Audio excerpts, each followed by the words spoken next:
الثاني الكرة العرضية، السلسولي في القائم الثاني، الرأسية تأتي أم لا، والدفاع يتدخل. وصلت مغربية من جديد، البداية فيها السيطرة شبه كاملة للمغاربة حتى تتراجع، تجبرك لا تقدم المستوى الكبير كما فعلت النينجا وبالدوساكي لما أقفلوا كل الخطوط تقريبا في مباراة كانت تكتيكية. يحاول في على اليمين بلال الخنوس يسيطر على الكرة بينية، مصراوي راح المرور الصافرة لا، دياس يلتحق بالكرة، الفرصة لا زالت مغربية والعرضية ستأتي هذه المرة بالراس، الدفاع مستميت والضغط مغربي. الغريبة العجيبة الكرة تعود من جديد، وصلت إلى الجهة اليمنى، هذه المرة لإبراهيم دياس ما يمرش هذه المرة. نيجيريا أمام زيمبابوي تعادلوا 1-1 من المنتخبات المرشحة بقوة. الكرة تعود إلى سفيان بينما الكرة تلعب لإبراهيم دياس، ينطلق مصراوي يطلب الكرة، كرة لدياس، إبراهيم عرضية الصيري والكرة والدفاع وإسماعيل الصابري. لا زالت الكرة للمغرب، الخطورة تأتي لكن الحكم يوقف المباراة. الحكم تشادي يوقف المباراة في هذه اللحظات لأن هناك اصطدام بين يوسف النصيري وكذلك الحارس طبعا يعقوب سليمان. السلامات ان شاء الله، السلامات. تتوقف المباراة ونحن ندردش ونتحدث عن ما حدث في المباريات الرسمية بين تصفيات الكان وتصفيات المونديال. نعود الى اجواء المباراة، الكرة تمشي لابراهيم دياس حتى الى مصراوي بعد غياب حكيمي تحول الى الجهة اليمنى التركي، وعندهم طبعا لاعب فريق سالفورد سيتي في انجلترا في الدوريات الادنى في انجلترا اسمه حاشم مونوغا متواجد في مقعد الاحتياط. اسماعيل الصبير حتى سوء تفاهم في اللقطه الماضيه بين بالعمل، يلعبها الى ابراهيم دياس يحاول ان يهرب، هرب ابراهيم دياس مر العرضيه خطيره يخلص والدفاع يتدخل. كرة كانت خطيرة مرة أخرى إلى بلال لكنها ضاعت. ملعب من جديد، السلسولي عبد الصمد يحاول لكن على الضغط من سفيان يحاول أن يسيطر على الكرة. تعود هذه المرة إلى المنتصف لعبد الصمد السلسولي، الوان-تو بينه وبين الصابري لكن الكرة تخرج بشكل سليم. المرتدة والسرعة لأجود ياسين بونو الاستقف تنزانيا وصلت إلى أجود. شوف أجود وين يلعب، شوف حصار المغربي على دفاعات المنتخب التنزاني. الوان-تو يا سلام تنجح مع السلسولي يلف ويدور، لازم يحافظ على الكرة أكثر من المراوغات. كرة العرضية الراسية لم تأتي، أمرابط بالراس وصلت إلى سفيان، كرة تلف وتدور كالعادة، السيطرة واضحة لكن كل المنافسين يركنون إلى الدفاعات. بينما العرضية من مصراوي، الراسية للسلسولي، الخطورة للصابري، الحارس موجود، عادت إلى بالعمري يوسف يلف ويدور. يا سلام على ابن الرجاء، يفتك الكرة لكن ضاعت من أمرابط والمرتدة، السرعة على اليمين لمن نشوفها في هكذا مباريات ناخذ عليها فكرة بقميص المنتخب المغربي. هم متألقين في أنديتهم التوب على مستوى الأندية اللي يحترفون فيها. الخطأ لمصلحة المنتخب المغربي في مكان قريب. هذا إبراهيم دياس بعد الضغط اللي كان من طرف اللاعب محمد حسين. هذه اللقطة الجميلة حتى الآن في هذه المباراة، لمسة يوسف بالعمري. المباريات التي تغلق كل شيء وتلعب ب 11 لاعب في الدفاع وانت تبحث عن الحلول. الفريق ما يصعدش حتى الان، التنزانيين واقفين في الدفاع. الكرة تلعب للسلسولي البينية، الكرة تعود من الدفاع وانطلاق فيصل عبد الله بشكل ممتاز لتنزانيا. هنا الكرة تصل في الجهة اليمنى، الضغط من بلال، عادت الى الجهة اليمنى، العودة من الدسم. الكرة الان لعبد الصمد السلسولي يستعد للكرة في القائمة الثاني، الراسية لم تأتي، الدفاع يبعدها، تعود لمصلحة كابومبي، يلعبها للأمام، نايف قرد يغطي، جواد يطلع الكرة يلعبها في الجهة اليسرى ليوسف بالعمري. الدفاعية منذ بداية الشوط الأول. الكرة تعود من جديد، مدثر يحيى يلعب الكرة الطويلة، المتابعة من بالعمري. النيجر زامبيا كل منتخبات تريد فقط ان تفوز على المغرب وتتعادل مع المغرب. الكرة العرضية الراسية لم يتوقعها بلال الخنوس، توقع ان المدافع ابعد الكرة، لذلك رأسيته لم تكن بالتركيز المطلوب وراحت الكرة ركلة مرمى لمنتخب تنزانيا. هذه المنتخبات الصغيرة تصعب عليك الامور في هيك غيرها لا، المنتخب المغربي كان متسيد المواجهة.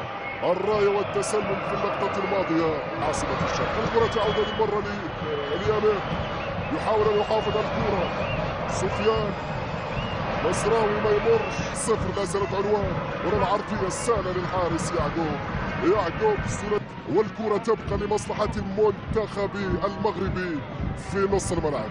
لا حلول حتى الآن، والكرة تمشي بعيدة إلى خارج التكتيك تقريبا. ما يفكرش في الهجوم، يلعب المرتدات القليلة والشحيحة لكن يدافع بشراسة. الكرة تعود مرة أخرى، الزلزولي يخطف الكرة البينية خطيرة ما وصلتش، لم تصل إلى السيباري.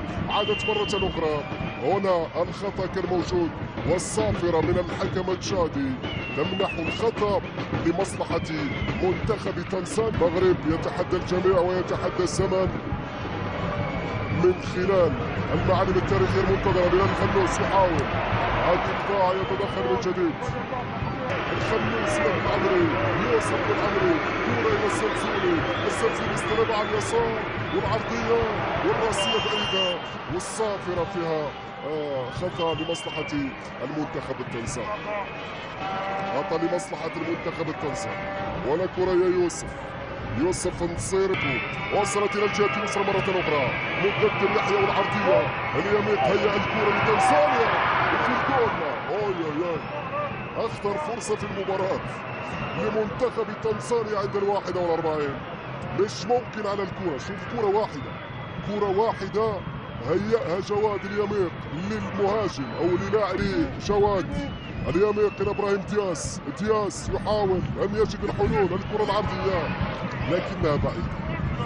قافله الجبهه المغربيه، كره خطيره جدا، خطيره من مصوبه لكن الحكم يحتسب الخطا لجواد، وبالتالي الكره تحتسب لمنتخب المغرب بعد الصح. من الثالث وصلت الى الخنوس مع بن عمري، الزلزولي استلمها العرضيه في القائم الثاني. لا داير النهائي، الكل يحملك المسؤوليات في هذه الليله. والعرضيه والراسيه وين رايحه يا يوسف؟ النصير هذه بعيده والدفاع يتدخل. عادت لموسوفا والمرتده تعود لفيصل عبد الله، ينطلق الرقم 6 يعيدها من خلف. الكره تمشي لتنزانيا، وصلت هذه المره بعيده السهله بعوده سفيان امرات. الشوط الاول الزلزولي هرب راح في الجهه اليسرى، ولا العرضيه ولا الراسيه يخلص للسيباري. اسماعيل السيباري في كورة كانت قريبة. هذه لا تحتاج إلى كنترول يا السيباري، على طول في المرمى. شوف اللقطة وشوف العرضية وشوف الرأسية، ثم السيباري يريد أن يستلم الكورة ويسدد. لكن امشي مع سفيان عنده مساحة، يفكر في التمرير، لا فكر في التسديد من بعيد. حلول التسديد من خارج منطقة الجزاء لم تأتي بجديد، وبالتالي لا زال الكل ينتظر. مفيش ابتسامة على وجوه المتواجدين في المدرجات. أكيد غير راضيين عن النتيجة. 14 بعد أن وصل للمركز رقم 12، كان في المركز رقم 12، كان أفضل مركز تاريخي حققته الكتيبة المغربية عبر كل تاريخ التصنيف الدولي. هو الأول في إفريقيا حتى الآن في الوقت الحالي، أقوى من السنغال اللي يتواجدون في المركز السابع عشر. في ثاني بدون تبديلات ولا تغييرات ولا تعديلات، الرجلان يبقيان على نفس الأسماء على نفس التشكيل. المنتخب المغربي في المرمى ياسين بولو، بقية الأسماء نصير مزراوي، جواد اليمين، نايف فاقود، يوسف بن عمري، بلال الخنوس، سفيان امراب، اسماعيل السيباري، ابراهيم دياس، عبد الصمد الزلزولي ويوسف النصير. بعد الاحتكاكات بعد المناوشات وبعد للشوط الاول اللي كان في مباراه النيجر امام بنك الزمالك. خلاص المنتخبات هذه كلها التي تأتي أمام المنتخب المغربي ما عندهاش شيء ثاني في مخها سوى أنه تقف في الدفاع، ما فيش كلام. احنا مش جايين نلعب كورة، احنا جايين ندافع فقط، لذلك نخرب كل شيء على المنتخب المغربي. لكن الأسود لها الحلول، هنا العرضية، الخناس في المرمى والدفاع يتدخل. لا زالت خطيرة ركنية مغربية، واحدة من الحلول التي ممكن كادت أن تأتي بالهدف الأول. يوسف يا يوسف، والخناس في اليسار، والعرضية. شوف اللقطة، السيباري صاحب الحلول، صانع الألعاب في مباراة الليلة، الزلزولي هرب، والعرضية في القائم الثاني، رأسية الخناس. كرة في الجهة اليسرى لبن العمري، انطلاقة وهجوم مغربي يبدأ من منتصف الملعب بصناعة فرصة مع دياس. دياس إلى الخناس، الخناس يحاول، الكرة تعود مرة أخرى، وصلت إلى إسماعيل، السيباري مع سفيان، والكرة تلف الدور. احنا شفنا الاستحواذ، شفنا الدوران، خلاص نريد الأهداف، نريد الضغط العالي، ولا العرضية ولا الراسية. كانت قريبة، المدافع كاد أن يحرق مرماه. هنا اللقطة اللي كانت في الفرصة الأول، هنا العرضية، هنا الرأسية في المرة في الجول. الله، يا سلام يا سلام يا سلام يا سلام، ما لم يفعله المهاجمون فعله المدافع الأول. نايف أجوت، نايف أجوت يضرب المرمى، يسجل أولا. هذا هو الضغط الذي نبحث عنه، هذه هي الطريقة اللي ممكن تضرب بها هذه الخصوم وهذه المنتخبات الغريبة والعجيبة. 1-0 لمنتخبنا. نايف أجرد، أنت البطل، أنت اللاعب. عودة من جديد لمصلحة المنتخب المغربي. نايف أجرد يسدد من بعيد، يجيب الكرة، تعود من جديد. هنا العرضية، المتابلوس يستعد للعرضية، هنا العرضية بالراس يا جواد، جواد اليمين يحاول بالراس، وإلى بلال الخنوس يلعبها إلى نصير، مصراوي إلى دياز، اللمسات واللعبات البينية. يا ولد يا ولد يا ولد، ركلة جزاء، ركلة جزاء للمنتخب المغربي. اليد كانت واضحة، اليد كانت واضحة، ركلة جزاء مغربية، وبالتالي اللعب على الأخطاء عنوان، ومصراوي يتحصل على ركلة الجزاء لمنتخبنا الوطني. عند الكورة لإبراهيم، دياز يستعد، إبراهيم إلى الأمام، دياز دياز دياز دياز دياز دياز دياز دياز في المرمى. جول للنجم رقم 10 الثاني لمنتخبنا. 2-0 في 13 دقيقة. المغرب يضرب بقوة هذه المرة وينقض على تنزانيا في شوط المباراة الثاني. 2-0 للأسود. ممكن نشوف معدن الأسود. كورة للثالث، هنا الزلزولي، مرت إلى السيباري، السيباري حتى متسلل، السيباري كان متسللا، كان في وضعيته. الكرة تنسانية، ممكن العرضية خطيرة اليمين، اليمين يبعدها، وتنسانيا تحاول أن تضغط الآن، بينما العرضية السهلة لياسين بونو. أول تسديدة لمنتخب تنزانيا في اتجاه الليدر الكابيتانو، ينطلق بالكرة. السيباري يمر بشكل ممتاز، يتحصل على الخطأ. عودة للخلف، ميسيدو يعيدها إلى يعقوب،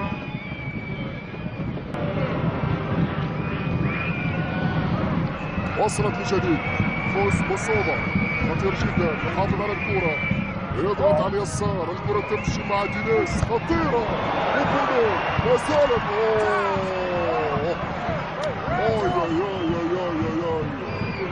كانت قريبة جدا.